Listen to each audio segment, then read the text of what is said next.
soit avec vous. Et avec votre esprit. Évangile de Jésus-Christ selon saint Luc. Gloire à toi, Seigneur.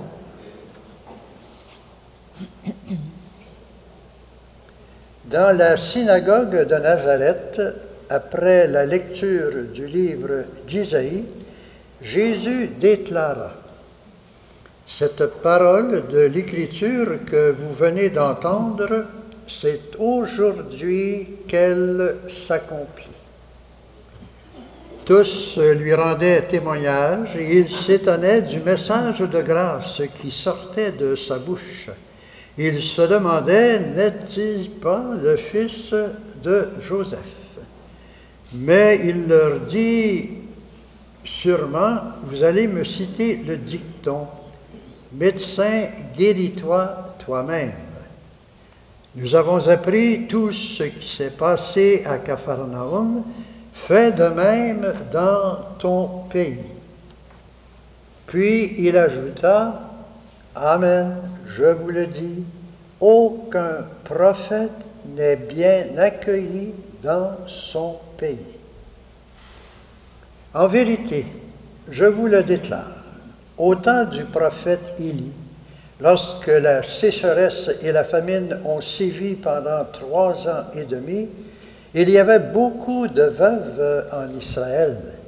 Pourtant, Élie n'a pas été envoyé vers aucune d'entre elles, mais bien vers une veuve étrangère de la ville de Sarepta dans le pays de Sidon.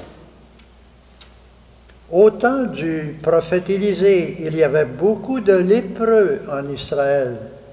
Pourtant, aucun d'eux n'a été purifié, mais bien Naaman, un Syrien.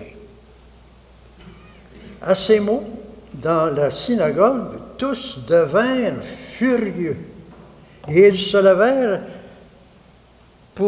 et poussèrent Jésus hors de la ville et le menèrent jusqu'à un escarpement de la colline où la ville est construite pour le précipiter en bas, mais lui, passant au milieu d'eux, allait son chemin.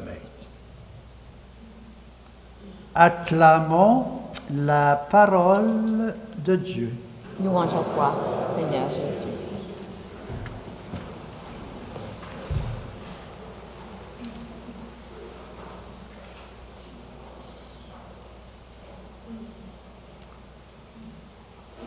En ce 4e dimanche ordinaire de la liturgie de la parole d'aujourd'hui se résume en une idée maîtresse. Je fais de toi un prophète pour les peuples. Qu'est-ce qu'un prophète? Au sens biblique du mot, ce n'est pas une personne qui prédit l'avenir. Bien au contraire, c'est une personne du présent, de l'aujourd'hui de Dieu. Et le prophète, c'est celui qui proclame la parole de Dieu à temps et à contre-temps, avec force, avec audace, et qui rame, pour ainsi dire, à contre-courant des idées reçues et des modes effrénés de l'époque. Et en ce qui nous concerne, pour nous, ici, dans notre province de Québec, dans notre société québécoise, le prophète est celui qui proclame et affirme la parole de Dieu, sa foi, et nous sommes dans l'année de la foi, qu'il l'affirme dans une société pluraliste et cosmopolite, mais dans une société qui a perdu son identité catholique. Nous ne sommes plus présents dans les écoles, dans les hôpitaux, dans les lieux publics. Être prophète aujourd'hui, c'est d'être dans d'une société sécularisée qui ne fait aucune référence à Dieu ni au sacré, sinon que pour le ridiculiser. Et c'est dans cette société que je fais de toi un prophète pour les peuples.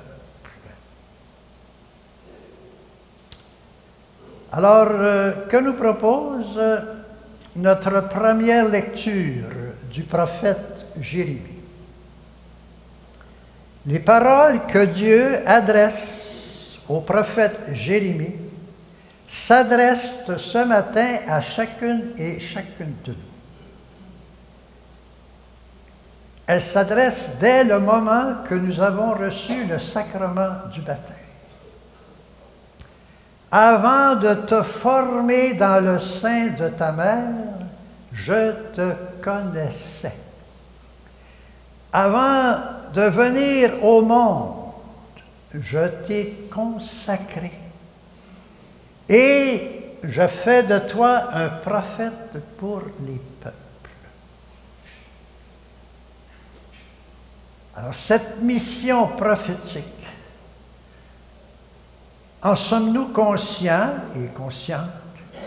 Et sommes-nous fidèles à cet engagement d'être prophète dès le premier jour de mon baptême?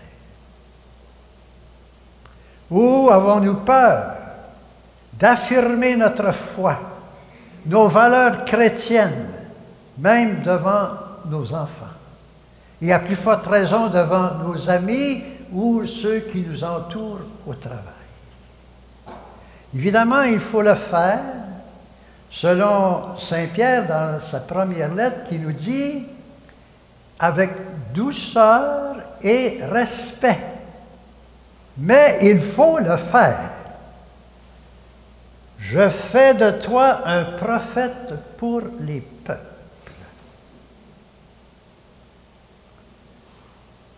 Que nous propose Saint Paul ce matin dans sa lettre aux Corinthiens? Il nous donne la manière d'être prophète. Et cette manière, c'est d'être témoin de l'amour. Et c'est un passage obligé parce que sans l'amour, ce que je proclame n'a aucune valeur. Il faut bien intégrer et assimiler ce texte de Paul. Je vous propose de le lire de cette façon suivante, en se l'appropriant, moi, je personnellement. Par amour, moi, je personnellement prends patience et je rends service. Moi, je personnellement, par amour, je ne jalouse pas. Je ne me vante pas. Je ne me gonfle pas d'orgueil. Par amour, moi, je personnellement ne prends pas plaisir au mal et je me réjouis dans le vrai. Par amour, moi, je, personnellement, ne m'emporte pas et ne tiens rancune à personne. Et par amour, moi, je, personnellement, endure tout, espère tout, met ma confiance en tout et supporte tout. Voilà tout un défi.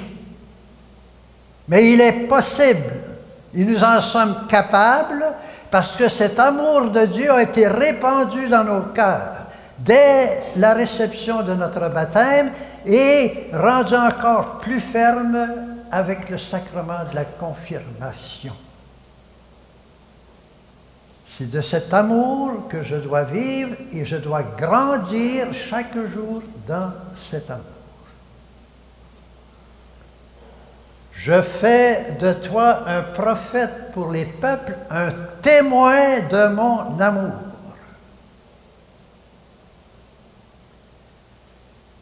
Que nous enseigne l'Évangile d'aujourd'hui sur notre mission prophétique? L'Évangile nous propose le Christ comme le modèle par excellence du prophète. Et remarquons les 4 réactions différentes de la foule dans cet Évangile. Tout d'abord, la foule est en admiration. Il lui rendait témoignage.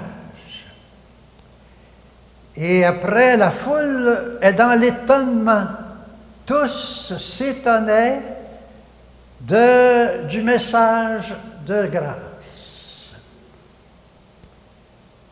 Mais par après, la foule devient incroyante. Mais qui est-il? Pour qui se prend-il? N'est-il pas le fils de Joseph? C'est l'un des nôtres. Et par après, c'est encore pire, la foule devient en colère, furieuse, tellement qu'ils veulent prendre Jésus, l'amener sur une colline et le précipiter à terre pour le tuer. C'était déjà une annonce de la passion et de la mort de Jésus. Et si dans mon action comme prophète, on me ridicule, on rit de moi, il ne faut pas s'en surprendre. Le disciple n'est pas au-dessus du maître et il subit le même sort que le maître. Je fais de toi un prophète pour les peuples. Alors, à la lumière de cette parole de Dieu aujourd'hui, et avec l'Eucharistie que nous célébrons, et avec l'intercession de la Vierge Marie, elle aussi, elle était prophète à sa manière, et elle était surtout témoin de cet amour tel qu'exposé par Paul dans sa lettre aux Corinthiens. À cette lumière, demandons d'être vraiment conscients et conscientes de notre rôle prophétique. Et quel est l'impact de cette parole? Premièrement, je dois être conscient de cette mission en moi. Et surtout, est-ce que je suis fidèle à l'accomplissement de cette mission qui m'a été donnée dès le jour de mon baptême? Puis pour bien comprendre, il faut se mettre au niveau d'un adulte qui reçoit le baptême. Et deuxièmement, est-ce que je suis convaincu que je reçois en même temps la force et le courage d'être prophète dans mon temps, dans la situation actuelle? Cette force et cette audace que je reçois de l'Esprit Saint, surtout par le sacrement de confirmation. Et est-ce que je suis vraiment convaincu qu'à la communion de l'Eucharistie, je reçois une énergie spéciale, un feu en moi, le feu de l'amour, pour être vraiment un prophète pour aujourd'hui? Et comme nous l'avons proclamé dans le refrain du psaume, « Sans fin, Seigneur, je proclamerai ta victoire et ton salut. » Amen.